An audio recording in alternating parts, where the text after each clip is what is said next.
नाशिक शहराच्या या नाशिक पश्चिम विधानसभा मतदारसंघामध्ये या ठिकाणी शिवशक्ती चौकमध्ये जे काही रोडचं कॉन्क्रीटीकरण करण्यात आलेलं होतं आणि ते पुन्हा खोदकाम करून या ठिकाणी रोड कॉन्ट्रॅक्टर जे काही काम करत आहे यावर स्थानिक नागरिकांनी एक आरोप व्यक्त केला होता की ही खोदकाम करत असताना जे काही रस्त्याचं पहिले एक काम केलंय पुन्हा दुसरा रस्ता खोदकाम करतोय आणि या ठिकाणी नागरी वस्तीला खूप अडचण निर्माण होते, नागरिकांना असुविधा होते, त्यावर मत व्यक्त करताना साधारण 2.5 ते 3 वर्ष प्रशासक होतं आणि त्याआधी 5 वर्ष महापालिकेचे इथं नगरसेवक होते.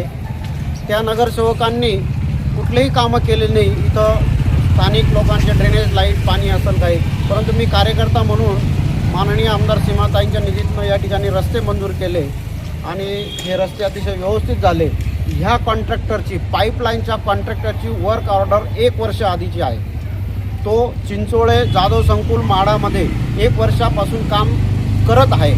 जर मग इकडं जर आम्ही रस्त्याचे काम चालू केले तर त्याआधी त्याला हे दिसलं नाही का, त्यांच्यावर मॉनिटरिंग करणाऱ्यांना दिसलं नाही का की आपल्याला ह्या पाईपलाईन इथं पण टाकायचं आहे. मग त्या रस्ता करण्याच्या आधी टाकल्या गेल्या पाहिजे आणि आता रस्ता झाल्यावर ते पाईपलाईन जोडतं. याचा अर्थ याच्यात कोणाचं तरी कटस्थान आहे की चांगले झालेले रस्ते हे आपण तोडू आणि लोकांना वेटीस धरू. या स्थानिक नागरिकांनी जे काही म्हटलं की या ठिकाणी कुठलंही कामाचं नियोजन नाही, कॉन्ट्रॅक्टरची जी मनमानी दिसून येते की रस्त्याचं नागरिकांना सुविधा हे थोडक्यात कुंभमेळ्याच्या पार्श्वभूमीवर हे विकास कामं सुरू आहेत, परंतु त्याच कुंभमेळ्याच्या पार्श्वभूमीवर नगर विकास करत असताना नागरिकांच्याच सुविधेसाठी रस्ते बांधकाम चालू असताना नागरिकांची ही जी असुविधा होते त्या दृष्टीने नागरिकांनी जे काही संताप व्यक्त केलेला आहे त्या संदर्भात नेमकं काय विषय आहे हा, याबद्दल आपण काय सांगा? तरी आज जर आपण बघितलं तर संपूर्ण नाशिक शहरामध्ये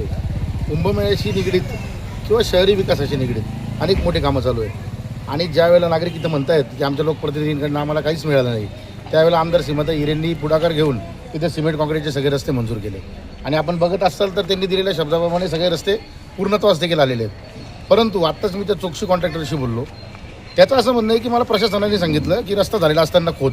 आता याचा जर खरं प्रशासनाला विचारायला पाहिजे, कारण आमच्या प्रशासनाचे अधिकारी हे पूर्ण नाशिक शहरामध्ये अतिशय जोमाने काम करत आहेत. पण कॉन्ट्रॅक्टरचा आता माझ्याकडे फोन रेकॉर्ड आहे की मला प्रशासनाने सांगितलं झालेल्या रस्त्यांवर खड्डे कांदा.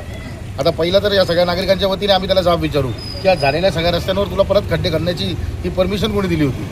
दुसरा विषय असा की एक रस्ता झालेला असताना खोदून दुसऱ्या रस्त्यांना अजून फक्त पाणीच देत आहे, तेवढ्याच कॉन्ट्रॅक्टर येऊन त्याला देखील खोदायचं म्हणतोय.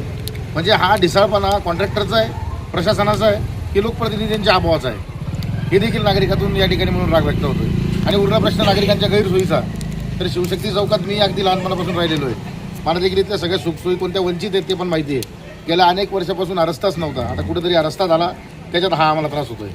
म्हणजे खरं तर कामगारांच्या दळणवळणाचा आरोजचा रस्ता आहे, सगळ्या कामगारांना आणि एमआयडीसीला जोडणारा हा मुख्य रस्ता आहे आणि आता रस्त्याला अशा प्रकारचे जर गैरसोय होत असेल तर नक्कीच आम्ही या ठिकाणी एक मोठं आंदोलन या कॉन्ट्रॅक्टरच्या विरुद्ध उभं करू. आणि जर कॉन्ट्रॅक्टरला असं वाटत असेल की मी माझी मनमानी करेल आणि नंतर काहीतरी पॅच मारून देईल तर त्याला मग सिडकोतल्या सगळ्या नागरिकांचा संताप हा स्वतःच्या अंगावर घ्यावा लागेल. या ठिकाणी सांगतो. नक्कीच नेते साहेब, आता स्थानिक नागरिकांचं एकही जे म्हणणं आपण थोडक्यात जाणून घेतलं त्यावर आपण पुन्हा स्पष्टीकरण दिलं की जेणेकरून त्यांचा एक राग त्यांनी व्यक्त केला की या ठिकाणी कुठलाही विकास कामं झालेली नाही स्थानिक लोकप्रतिनिधींच्या माध्यमात, आणि ते शब्द खोडून तुम्ही स्थानिक नागरिकांना एक माहिती देण्याचा एक नक्कीच प्रयत्न केला की या ठिकाणी आमदार सीमाताईंच्या निधीतून या ठिकाणी हा जो रस्ता कॉन्क्रीटीकरण करण्यात, पण म्हणजे कॉन्क्रीटीकरण आता पुन्हा तोडण्यात येतंय.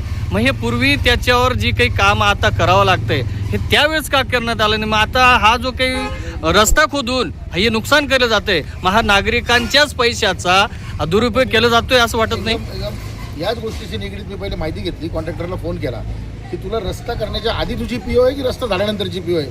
कदाचित नागरी विकास कामांमध्ये आता कामं देण्यामध्ये काहीतरी कामं उलटीपालटी होत आहेत, म्हणजे तुम्ही आता पाईप टाका त्यानंतर रस्ता बनवा अशीच पोच पाहिजे.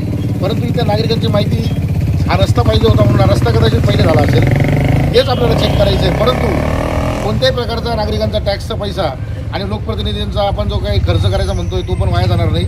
रस्ता जर खोदला असेल तर कॉन्ट्रॅक्टर तो पूर्ण करून देण्याची जबाबदारी त्याचीच असणार आहे. त्यामुळे नागरिकांची कोणती गैरसोय या ठिकाणी होणार नाही असं मी आपल्याला आश्वासन देतो. हा रस्ता अजिबात खोदायचा नाही. हे जर आत्ता इथे काम अतिशय वाईट झालेलं आहे. आत्ता 2-3 महिन्यापूर्वी झालेला रस्ता खोदलेला आहे. पुन्हा ह्या रस्त्याला तुम्ही हात लावायचा नाही कोणी पण, नाही तर आम्ही इथे रस्त्यावरती उभं राहू. तुम्ही जर करायचं होतं तर आंदोलन करू. इथे जर ह्या रस्त्यावरती आत्ता तयार अजून झाला नाही रस्ता, तुम्ही प्रयोग करता. एवढे पैसे कुठून घालताय तुम्ही? हा जनतेचा पैसा आहे, वाया घालवतोय तुम्ही पैसा. तीव्र आंदोलन करण्यात येईल. इथे सगळा रस्ता, इथे रस्त्यावरती सगळं पब्लिक शिवशक्तीचं सगळं अख्खं उतरेल इथे. मी शिवशक्ती चौकातला एक स्थानिक नागरिक आहे. इथे मागे निवडणुकीपूर्वी नवजीवन ते शिवशक्ती या रस्त्याचं काम झालं.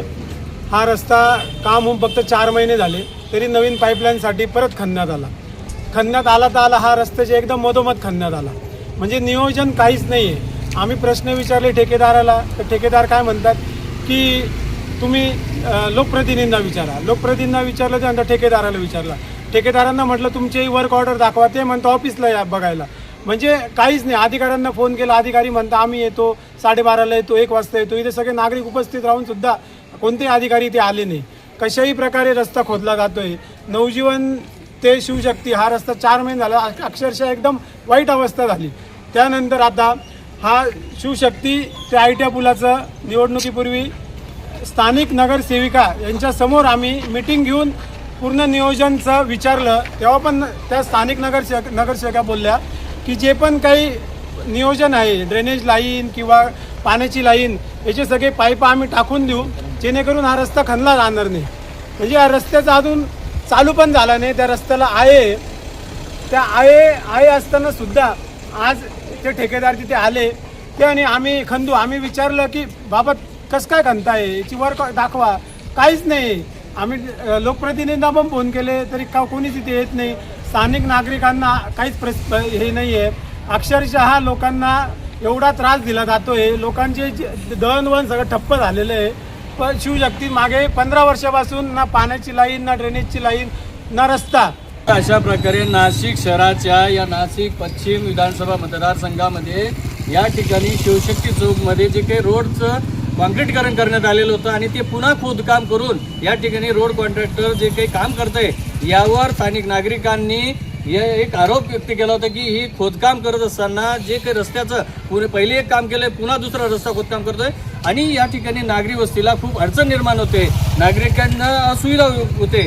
त्यावर मत व्यक्त करताना या ठिकाणी स्थानिक नागरिकांच्या भूमिकेचं जाण असताना आमदार निधीतून देखील जे काही रस्त्याचे काम करण्यासाठी अशोकजी पवार असतील या ठिकाणी भाजपाचे सक्रिय सरचिटणीसपदी त्यांनी, त्याचप्रमाणे कामगार आघाडीचे सन्माननीय नेते साहेब हे देखील या ठिकाणी यांनी सुद्धा स्पष्टपणे आपल्या पक्षाकडून या ठिकाणी आमदार जिमाताई यांच्या निधीतून कशा पद्धतीने कामं झाले हे देखील त्यांनी स्थानिक नागरिकांना सांगण्याचा नक्कीच प्रयत्न केलेला आहे आणि कॉन्ट्रॅक्टरला देखील जाब विचारलेला आहे की अशा पद्धतीचं काम ज्या ठिकाणी रस्ते नव्हते रस्ते बनवण्याचं काम आमदार निधीतून केलेलं आहे आणि त्याच कामांना पुन्हा एक कॉन्ट्रॅक्टर ज्याची पाईपलाईनचा वर्क ऑर्डर घेतलेली तो कॉन्ट्रॅक्टर फक्त त्याचं काम करण्यासाठी या ठिकाणी पुन्हा तो सिमेंट कॉन्क्रीट रस्ता खोदकाम करतो आणि आपलं काम साध्य करण्यासाठी आपला निधी प्राप्त करण्यासाठी जनतेचा पैसा हा शासकीय कामांमध्ये या ठिकाणी कोणाचं त्यांना वरदस्त असू शकतो.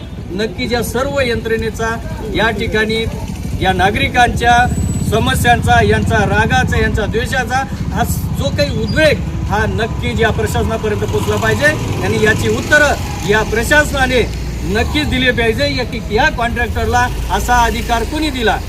या ठिकाणी स्थानिक नागरिक आणि त्यांच्या या समस्येबद्दल जाण घेताना नेते साहेब असतील, पवार साहेब असतील यांनी सर्व नागरिकांना समजून या ठिकाणी कशा पद्धतीने कामं केली गेली हे देखील त्यांनी स्पष्टपणे सांगितलेले. परंतु अशा उन्मत्त या कॉन्ट्रॅक्टरला असा जाब विचारण्याची क्षमता या नागरिकांमध्ये आहे आणि या ठिकाणी त्यांनी दाखवून दिलेली. तर या प्रशासनाने देखील आज या आपल्या न्यूज चॅनलच्या माध्यमातून जे काही वृत्त प्रसारण करतोय या ठिकाणी या कॉन्ट्रॅक्टरला कुणाचा वरदस्त आहे हे देखील या ठिकाणी पुढे येणाऱ्या काळात कशा पद्धतीने प्रशासन स्पष्ट करतं ते देखील बघणं तितकंच महत्त्वाचं ठरतं. कॅमेरा पर्सन राजदीप शिंदेसह अविनाश पाटील, नाशिक. धन्यवाद.